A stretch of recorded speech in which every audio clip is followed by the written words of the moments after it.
Hello friends, good morning. तो हम आपका स्वागत करते हैं हमारे YouTube channel knowledge with Rishabh पर। ये क्लास 11th का लेक्चर है। हम लोगों ने क्लास 11th के लेक्चर में चैप्टर 2 जो एटॉमिक स्ट्रक्चर था उसमें काफ़ी सारे चीज़ों को कर लिया है। ठीक, जो लास्ट का 3 टॉपिक बचता है। हालांकि जो हमारा पिछला लास्ट टॉपिक था वो था क्वांटम नंबर पर कुछ क्वेश्चन थे, आप उसको देखिए। ठीक है, उस पर क्वांटम नंबर के क्वेश्चन को हर तरीके से बताया गया है, चाहे जिस तरीके से भी आए। ठीक है, उसमें कुछ लास्ट में ट्रिक भी है, तो वो भी आप देख सकते हैं। आज हम जो बात करेंगे वो करेंगे, एक तो पाउली का अपवर्जन नियम, दूसरा है अफबाउ का नियम, और तीसरा जो हमारा रहेगा वो रहेगा हुन्स के नियम पर। ठीक, चलिए आइए देखते हैं पाउली का अपवर्जन नियम। ठीक है, हिंदी इंग्लिश सेम नाम है, पाउली का नाम पाउली होगा। ठीक है, ये नेम है। पाउली का अपवर्जन नियम क्या है? किसी एक ही परमाणु के दो इलेक्ट्रॉन की चारों क्वांटम संख्या समान नहीं हो सकती। इसका मतलब क्या है? अगर मान लीजिए ये दो इलेक्ट्रॉन है, ठीक है, एक ये है एक ये है, ठीक, तो इसके लिए चारों क्वांटम संख्या मतलब n, l, m और s, और इसके लिए n, l, m और s।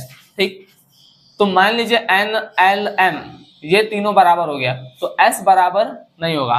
ठीक है, कहने का मतलब है कि पाउली का जो क्वांटम नंबर है, सॉरी, पाउली का जो अपवर्जन नियम है वो यह बताने का प्रयास कर रहे हैं कि कोई भी परमाणु, उसके चारों, कोई भी परमाणु में इलेक्ट्रॉन है, जैसे ये दो इलेक्ट्रॉन है, तो इसकी चारों क्वांटम संख्या समान नहीं होंगी। ठीक, देखिए जैसे मान लीजिए हम एग्जांपल लेते हैं 1s2 का। ठीक, ये इसका एग्जांपल है। ठीक है, पाउली के अपवर्जन नियम का एग्जांपल है ये।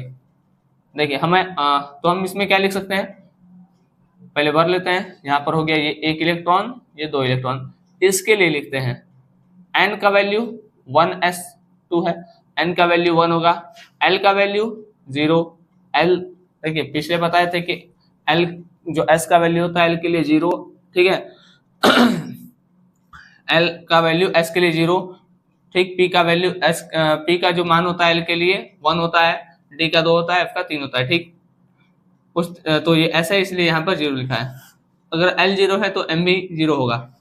इसके लिए भी देखते हैं, इसके लिए भी n 1 होगा, l 0 होगा और m 0 होगा।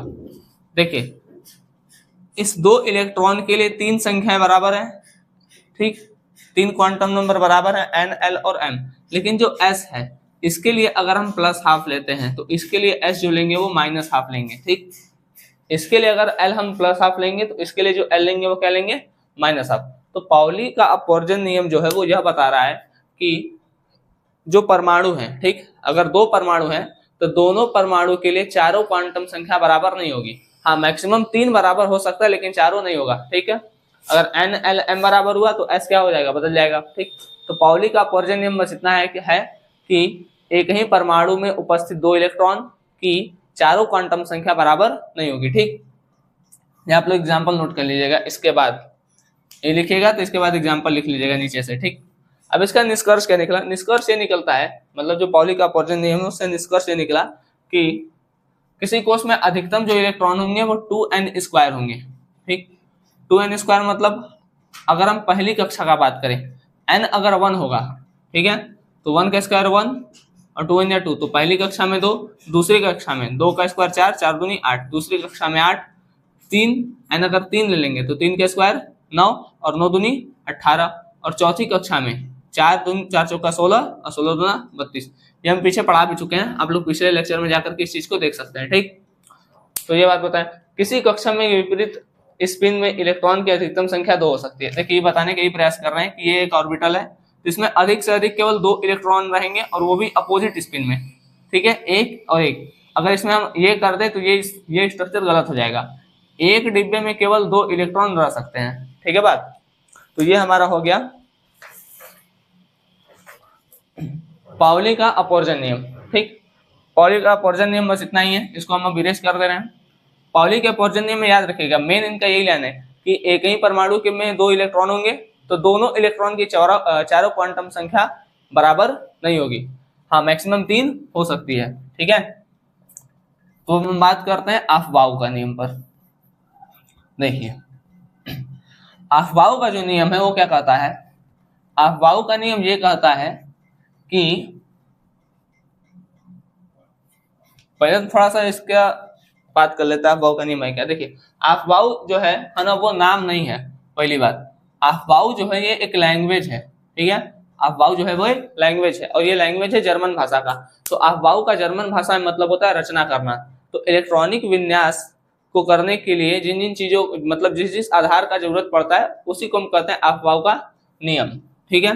देखिए अफबाऊ का नियम क्या है, परमाणु के उपकोष में इलेक्ट्रॉन ऊर्जा के बढ़ते क्रम में व्यवस्थित रहते हैं। जैसे हम आपको बताए थे, तो कहे थे सबसे पहले इलेक्ट्रॉन 1s2 में जाएगा, फिर 2s2 में जाएगा, फिर 3s में जाएगा, 1s2 2s, ठीक है, फिर 3p में जाएगा। मतलब इस तरीके से इलेक्ट्रॉन क्या होंगे, बढ़ेंगे। अच्छा दूसरी बात कि हम ये डिसाइड कैसे करेंगे, तो हम ये डिसाइड करते हैं n+l रूल से, ठीक है। हम ये कैसे देखते हैं, तो n+l रूल से देखते हैं। बात समझ में आ गया, ठीक। देखिए जैसे हम आपको उस दिन लिखवाए थे कि पहले 8 तक लिख लीजिए, ठीक है, फिर ऊपर और नीचे से एक एक क्या कर दीजिए, गैप कर दीजिए, ठीक। पहले में पूरे में s रहेगा, दूसरे में पूरे में p रहेगा, तीसरे में पूरे में d रहेगा, और चौथे में पूरे में f रहेगा। सबसे पहले इलेक्ट्रॉन आएगा 1s में, ठीक। तो अगर हम 1s लिखेंगे, ठीक है, चलिए अच्छा, फिर क्या लिखेंगे 2s।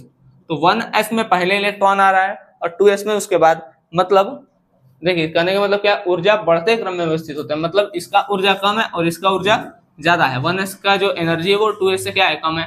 ये कैसे डिसाइड हुआ, ये डिसाइड हुआ n+l से।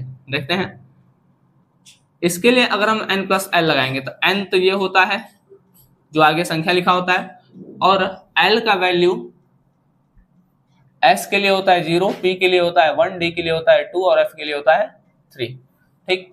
तो यहाँ पर 1 + 0 करेंगे तो कितना आ जाएगा 1, यहाँ पर 2 + 0 करेंगे तो कितना आ जाएगा 2।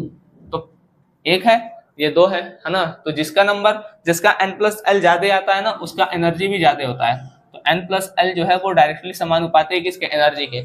n+l ज्यादा होगा तो एनर्जी भी ज्यादा होगा, ठीक। उसके बाद आप 2p में आएंगे, फिर 3s में आएंगे। देखिए 2p और फिर 3s। तो 2p में क्या है 2 + 1, ये हो गया 3, और ये हो गया 3 + 0, ये भी हो गया 3। अच्छा ये दोनों 3 आ रहा है, तब हम कैसे डिसाइड किए हैं कि पहले इलेक्ट्रॉन 2p में उसके बाद 3s में जाएगा, ठीक है। तब हम कैसे डिसाइड किए, देखिए अगर n+l रूल सेम आने लगे, ठीक है, जैसे यहाँ पर आ रहा है, तब हम n को देखते हैं, ठीक है। तब हम किसको देखेंगे, n को देखेंगे। जिसका n ज्यादा होगा उसकी एनर्जी ज्यादा होगी, और जिसका n कम होगा उसकी एनर्जी कम होगी, ठीक है। अगर n+l सेम है तब हम किसका सहारा लेंगे, n का। n ज्यादा तो एनर्जी ज्यादा, मतलब तब n जो होगा वो समानुपाती हो जाएगा एनर्जी लेवल के, ठीक है। ये कंडीशन तब अप्लाई करिएगा जब n+l क्या आने लगे, सेम आने लगे, ठीक है, हमेशा नहीं, ठीक। आप इतना नोट कर सकते हैं। इसके आगे आप लोग का इच्छा है तो करिए, डॉट डॉट करते रहे, ठीक है। अब देखिए लेकिन इसमें ना कुछ अपवाद भी है। अपवाद क्या है, अपवाद ये है कि आप लोग इसको ट्राई करिएगा पूरा भर करके ना, चेक करिएगा कि हम सही, मतलब ये सही है कि नहीं है, आप लोग देखिएगा, ठीक है। और हाँ एक चीज और, जैसे आप लोग पिछले लेक्चर में जब पढ़ाए थे तो कहे थे कि 4s पहले आता है और 3d पहले आता है और 4s बाद में आता है, ठीक है। तो यहाँ पर क्या है 3 + 3 2 5 और 4 + 0, तो इसकी एनर्जी तो कम है, इसकी एनर्जी ज्यादा है, तो इसको पीछे होना चाहिए, इसको आगे होना चाहिए, है ना। तो यहाँ पर n+l लगा के मत देखिएगा, यहाँ पर ये देखिएगा कि इलेक्ट्रॉन जो है s में से, मतलब 4s में से जल्दी निकल जाएगा ना, इन कंपैरिजन टू 3d। तो वहां पर हम इलेक्ट्रॉन के निकलने के आधार पर देखते हैं कि 4s पहले लिख देते हैं और 3d मतलब उसके पीछे, ठीक। तो यहाँ पर n+l से मत देखने लगेगा, हालांकि ये हम बताए हैं उधर पीछे कैसे होता है, आप लोग इतना नोट कर सकते हैं, ठीक है। क्या है अबव का नियम कि परमाणु के कोष में इलेक्ट्रॉन ऊर्जा के बढ़ते क्रम में, बढ़ते क्रम का मतलब है कि छोटे से बड़े की तरफ, ठीक। अब इसका थोड़ा सा एक्सेप्शन देख लेते हैं।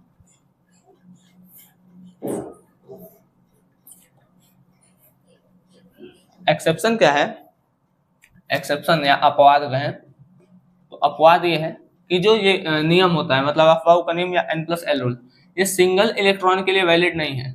सिंगल इलेक्ट्रॉन के लिए आप लोग इसको नहीं लगाइएगा। जैसे हाइड्रोजन, ठीक है, हीलियम, हीलियम में 2 होता है तो 1 को निकाल दीजिए। लिथियम, ठीक है, लिथियम 3 होता है तो 2 निकाल दीजिए, ठीक है, तो 1 इलेक्ट्रॉन बच जाएगा। बेरिलियम, इसमें 3 निकाल लीजिए, ठीक है, मतलब 1 इलेक्ट्रॉन बच जाए। तो 1 इलेक्ट्रॉन के लिए नियम वैलिड नहीं होता है। 1 इलेक्ट्रॉन के लिए, है ना, सिंगल इलेक्ट्रॉन के लिए वैलिड नहीं होता है। सिंगल इलेक्ट्रॉन के लिए हम n को देखेंगे, ठीक है, n ज्यादा तो एनर्जी ज्यादा। जैसे मान लीजिए कि 2s और 2p, ठीक है, तो यहाँ पर ऐसे नहीं देखेंगे कि इसका n कम है या ज्यादा है, तो उसमें n प्लस एल रूल नहीं लगाना है। सीधा सीधा ये बात है कि इसके अपवाद जो है इसमें आप n प्लस एल रूल नहीं लगाइएगा। इसमें आप केवल ये चेक करिएगा कि जिसका n ज्यादा है उसकी एनर्जी ज्यादा, जिसका n कम है उसकी एनर्जी कम, ठीक है। तो अफवाह का नियम हमको ये बताता है कि जो इलेक्ट्रॉन है, सॉरी जो इलेक्ट्रॉन है वो कैसे कैसे जाएगा, ठीक है, मतलब पहले 1s में, फिर 2s में, फिर 3s में, ठीक, ऐसे करके।